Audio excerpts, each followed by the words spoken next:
मेरा घर जलाने वाले, मेरी फिक्र तुझे भी है और तेरी फिक्र मुझे भी है कि कहीं हवा का रुख न बदल जाए और तेरी घर उस जद में न आ जाए। जी हाँ दोस्तों, मैं आरडी भारती और आप देख रहे हैं बिहारी सुल्तान। बिहार, पश्चिम बंगाल, इन तमाम इलाके की हवा का रुख बदल चुका है। बिहार में तो बस ये देखा जा रहा है कि मुख्यमंत्री नीतीश कुमार बनेंगे अथवा नहीं बनेंगे, लेकिन नीतीश कुमार जी ने भी साफ साफ कह दिया है, कोई लाग लपेट नहीं, कि मुख्यमंत्री मैं बनूंगा। जो विधानसभा के अध्यक्ष यानी स्पीकर के पद होंगे वो जदयू के पास होगा और डिप्टी सीएम दो नहीं, एक आपको देना होगा। अगर इस पर आप तैयार हैं तो आ जाइए, अथवा आप स्वतंत्र हैं। इस तरह से क्लियर करीब करीब हो चुका है। अब भाजपा को सोचना है कि नीतीश कुमार जी के साथ रहना है अथवा नहीं रहना है। मैं अपने तमाम दर्शकों से यह अपील करना चाहूंगा कि चैनल को मजबूत बनाने के लिए आर्थिक सहयोग जरूर दीजिए, क्योंकि हवा का रुख बदला है, पश्चिम बंगाल की तरफ रुख करना है और पश्चिम बंगाल की जनता भी अब चौकन्नी हो गई है। जनता क्या, ममता दीदी चौकन्नी हो गई हैं। रही बात ये कि ममता दीदी को अब डर है कि बहुजन समाज पार्टी पश्चिम बंगाल में आकर 150 सीट का अगर नुकसान कर दिया, वोट प्रतिशत ही बढ़ गए, तो भाजपा दबोच लेगी अथवा कोई और दबोच लेगा, क्योंकि दबोचने के लिए तैयार है। सवाल ये उठता है कि बहुजन समाज पार्टी की जो सिद्धांत है, SC, ST, OBC माइनॉरिटीज की आवाज हम बनेंगे। जाहिर सी बात है कि जब बसपा पश्चिम बंगाल में घुसेगी तो AIMIM के जो है ओवैसी साहब भी जाएंगे, वो बसपा को समर्थन करते हुए नजर आएंगे जगह जगह। और SC, ST, OBC माइनॉरिटीज बहुल इलाका है पश्चिम बंगाल। पश्चिम बंगाल में हलचल तेज हो गई है। हमारे यहां कहना यह होता है कि आपके घर में अगर बहुत बड़ा झगड़ा शुरू हो जाए तो पड़ोसी भी डर जाते हैं, कहीं वो झगड़ा मेरे घर तक ना आ जाए।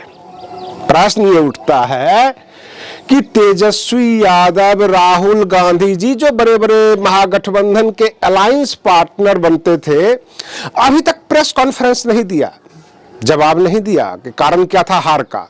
प्रश्न ये उठता है कि हमारे देश के प्रधानमंत्री जी तो भाई घमंड में चूर रहते हैं, वो पत्रकारों को कुछ समझते नहीं हैं, उनके अपने कुछ गिने चुने पत्रकार ही उनसे सवाल कर सकते हैं।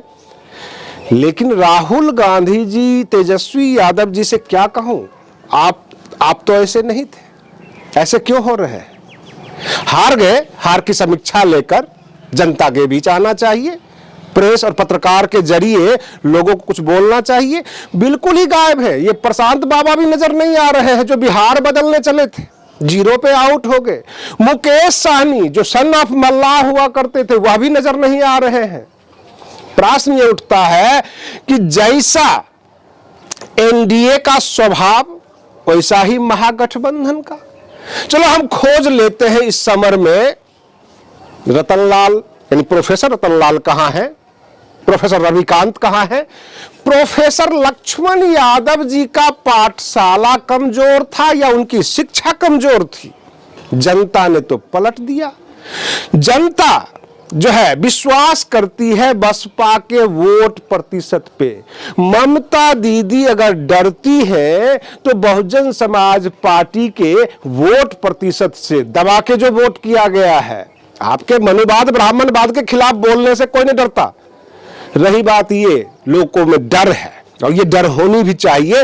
ममता दीदी भी अलर्ट हो चुकी हैं। पूरी पश्चिम बंगाल का जो एरिया है, मैंने आपको शुरू में ही कहा 45 सीट पर नमो शुद्रो कम्युनिटी की बहुलता है। वो जो है गेम चेंजर होते हैं, अपने मर्जी का जिसको चाहे वो विधायक बनाए।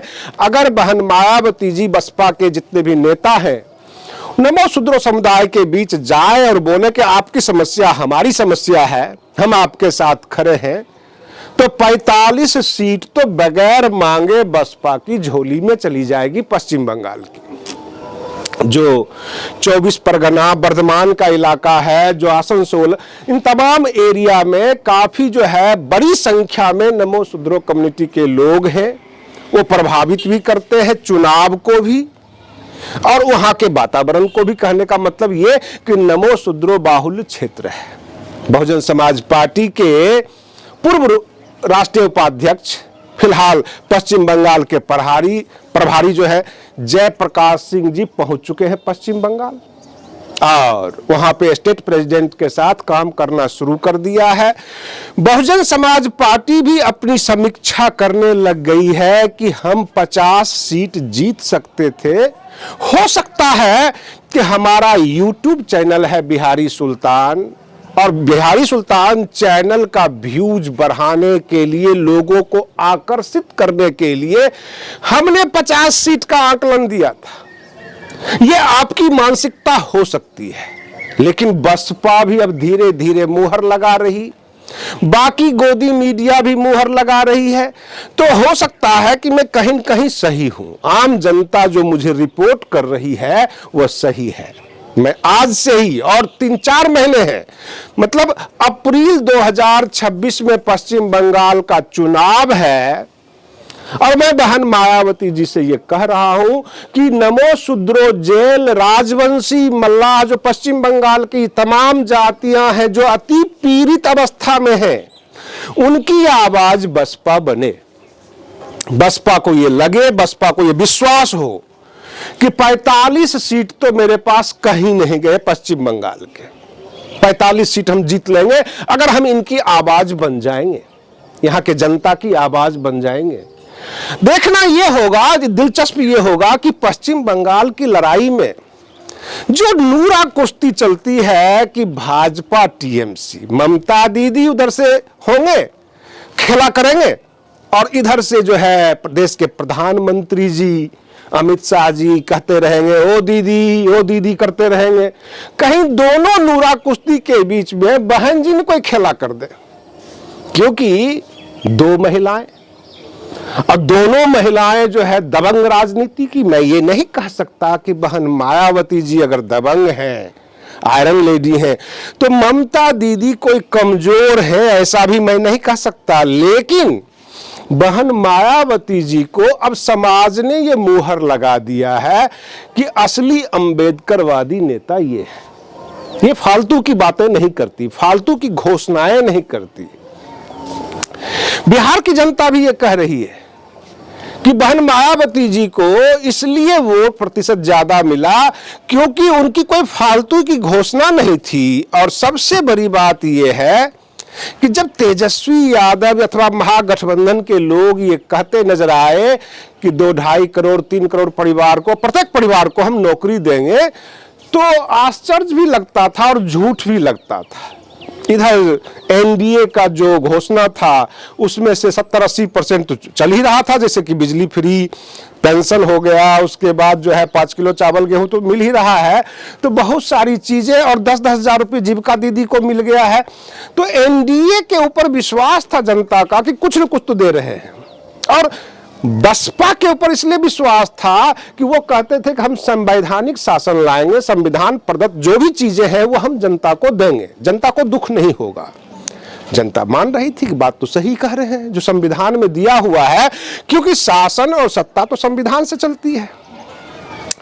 तो जनता रियलिटी की तरफ भागी थी। केवल आप सपने दिखाकर चाहोगे जनता से हम वोट ले ले, तो ऐसा होने वाला नहीं है। पश्चिम बंगाल में भी अगर ये कोशिश करेंगे कांग्रेस वाले, इंडिया अलायंस वाले, अथवा ममता दीदी भी बहकावे में आ जाएं कि जनता को सपने दिखाओ, जनता को ये कहो कि हम ये दे देंगे वो दे देंगे, तो पश्चिम बंगाल की जनता भी मानने वाली नहीं है। जो दे रहे हो वो सच है, और जो चुप हो, जो आप संविधान की बातें कर रहे हो वो सच है। बाकी ख्वाब देखने के लिए अब जनता तैयार नहीं है। हाँ, चुनाव से पहले ममता दीदी भी 10-10 हजार रुपये बांट देती हैं या बाकी काम कर देती हैं, तो वोट प्रतिशत में इजाफा जरूर हो जाएगा, क्योंकि आजकल एक वर्ग है, बहुत बड़ा वर्ग, वो लाभार्थी वर्ग है जो चुनाव को प्रभावित करती है। प्रश्न ये उठता है कि बसपा से डरा कौन कौन? भले ही आप उत्तर प्रदेश की जनता हो, बिहार की जनता हो, लेकिन अखिलेश यादव जी डर गए हैं, ममता दीदी डर गई हैं। और रही बात ये, अगर ममता दीदी का भी पश्चिम बंगाल में सत्यानाश हो जाता है, तब क्या सब हारे हुए सिपाही बहन मायावती जी के सामने आएंगे कि मेरा घमंड चकनाचूर हो चुका है, अब आप इंडिया अलायंस में आइए? अभी भी मौका है, पश्चिम बंगाल से पहले, चुनाव से पहले बसपा को शामिल करके आगे करके लड़ाया जाए, ताकि वहां पर 3 फैक्टर हो, एक तरफ टीएमसी, एक तरफ भाजपा और एक तरफ इंडिया अलायंस, जिसका चेहरा बहन मायावती जी हो। बहन मायावती जी को सम्मानित सीट देकर आगे किया जाए, क्योंकि पश्चिम बंगाल में इंडिया अलायंस का कोई चेहरा ही नहीं है। अगर आप पश्चिम बंगाल की बात करेंगे तो इंडिया अलायंस है कहां? इंडिया अलायंस भाग भाग के जाते हैं ममता दीदी के पास, और ममता दीदी भाव नहीं देती हैं। वो कहती है हम अपने आप में मजबूत हैं, किसी को कोई सीट नहीं दूंगा। तो समस्या ये है कि ममता दीदी भाव नहीं देंगे, आप बहन मायावती जी के पास आएंगे नहीं। सवाल ये उठता है कि सामने 2026 के अप्रैल में पश्चिम बंगाल का चुनाव है और मेरा जुबान पे 45 सीट आना शुरू हो गया है।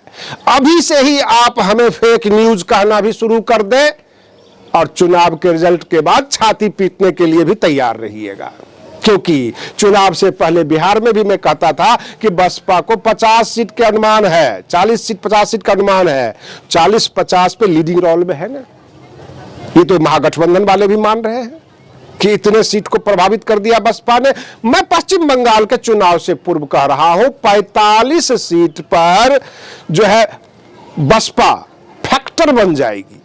और रही बात यह कि अभी से अगर मेहनत बढ़ा दी गई, यूपी के बड़े बड़े नेशनल कोऑर्डिनेटर कार्यकर्ता बसपा के सबके सब पश्चिम बंगाल में कूद गए, तो अप्रत्याशित परिणाम की आशा कर सकते हैं। ममता दीदी को बसपा से समर्थन लेना होगा। मैं ये नहीं कह सकता, ये बहुत ज्यादा हो जाएगा कि पश्चिम बंगाल में बसपा सत्ता में आ रही है या शासन में आ रही है, लेकिन बहुत बड़ी मजबूती के साथ, यानी भाजपा से भी बड़ी पार्टी बसपा बनेगी पश्चिम बंगाल में। यह मैंने बोलना शुरू कर दिया। आज के लिए बस इतना ही। आप बने रहिए बिहारी सुल्तान चैनल पर। हम फिर मिलते हैं अगले वीडियो में, तब तक के लिए धन्यवाद।